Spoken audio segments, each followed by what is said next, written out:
some biscuits just using what I have. And what I had was some TEFF flour and another kind of flour. And then I had this baking powder and Miyuko's butter, which I cut in. So last time I just used regular oil. This time I'm using Miyuko's butter. Miyuko, is that how you say her name? And we're going to see if there's a difference. I've preheated my oven, so it's heating up. I'm going to put it in and wait to see what happens. I'll check back with you in a little while. Oh, and guys, did I tell you that I used my little spray bottle of oil instead of the oil in the can to spray the pan before I put the dough down? And also, I know I always tell you guys, but remember you can get most of the products that I use right off my website at redblackgreen&vegan.com. You have to go into my store and then you'll see a link for 2 other grocery stores that will deliver to you organic products right to your door in vegan butter. This vegan butter is the bomb. Okay, so I'm going to put this in the oven. I'll spare you the trip over.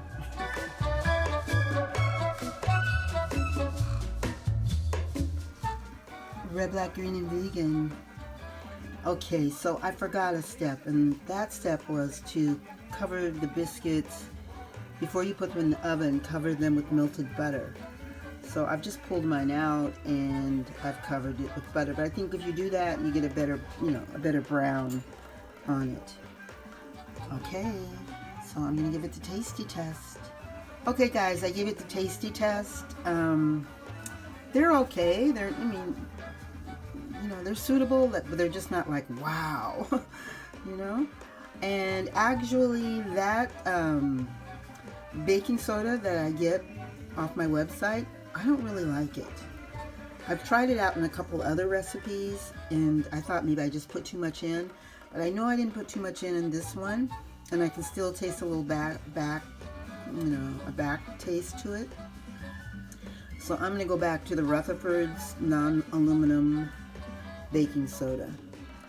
Okay, I mean these are okay, but if I was trying to impress somebody, this wouldn't be the way that I would do it. All right.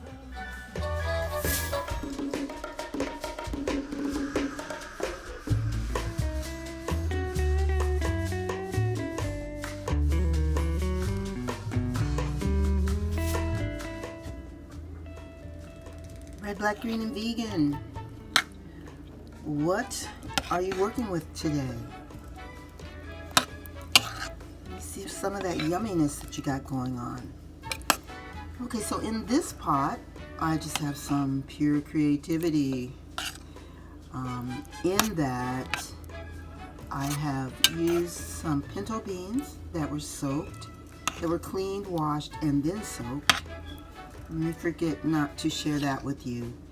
You need to clean your beans by rinsing them with water. You need to go through them with your hands to make sure there's no stones or any particles of unwanted material inside the bag, and then soak them. Okay, so that's what I did, and then the next day I cooked them on low, and then my creativity just sort of went wild. I really like the contrast with the red peppers in here, and I'm trying something new, which is the green bananas. So I'll let you know how all that works out when we have the tasty test. Yeah, that's what we're going to have next when I tell you how all this tastes. All right? Have a great day. Hey, family. So here are the results of my tasty test. It's a really, really good stew. The green bananas are kind of neutral in taste. And so they don't really add a lot, except they add texture. But they're good. You just have to make sure that they're the texture that you want in your pot. And perhaps even you could cook them on the side and not cook them in the pot and then add them at the last minute. but I like the combination.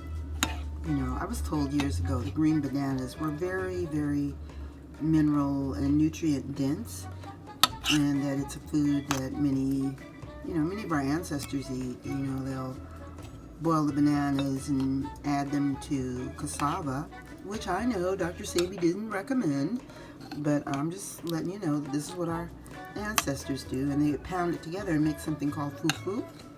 And sometimes they would just, eat boiled green bananas. So in this dish, I've incorporated that tradition of green bananas to my beans.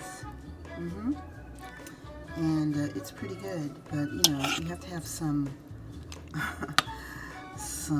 different kind of taste buds.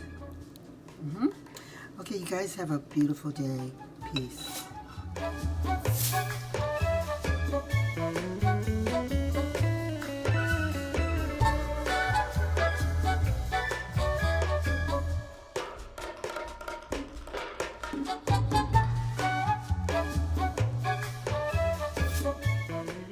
Hey you guys, how's it going? So I am getting ready to prepare some collard greens.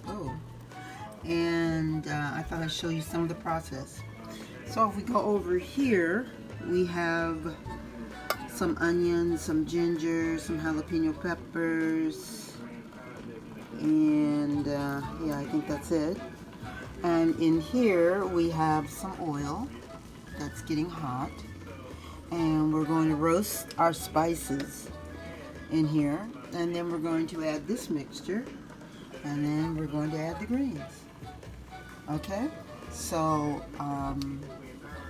show you a little bit of the process. So this is a mixture of paprika and pepper and a whole bunch of different spices. This mix comes from East Africa, and I'm going to add a little bit of cumin seed. And I don't like to use black pepper all the time because we were told that black pepper is very hard on the digestive system. So I'll just add a teeny bit of black pepper, and when that starts to get aromatic, I will then add the veggies.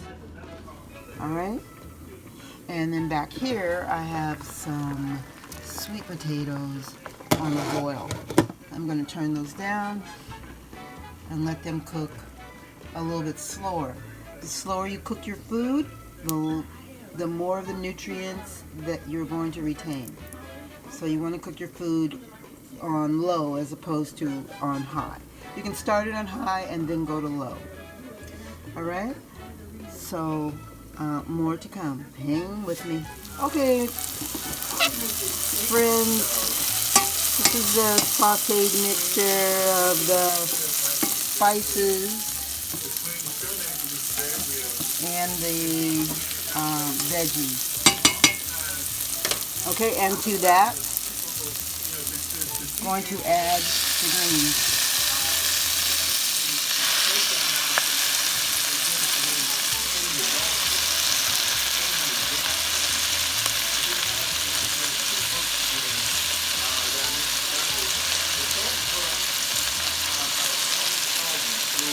Okay, so now at this point you can add your purified water, or you can add coconut milk, depending on which flavor you're trying to go with.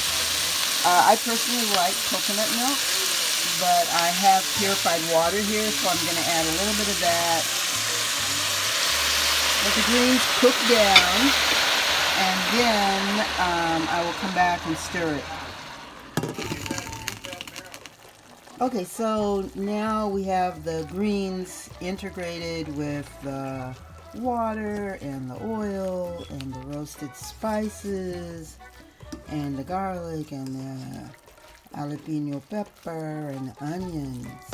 So, this pot of greens is going to be very flavorful. Now, if you want the complete recipe,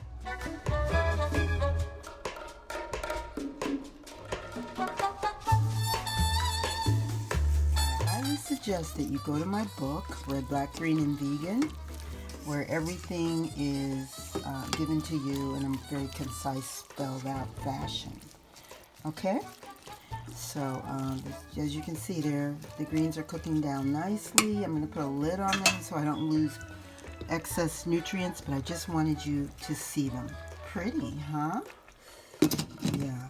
And then we have these sweet potatoes back here. They're almost finished, and I'm trying to decide how I'm going to incorporate them. I might peel them and then dice them up and then add them to the greens. I don't know. I might cut them into, quarter the potato, and have sort of a finger sweet potato. I haven't quite decided yet. Got any ideas? Let me know.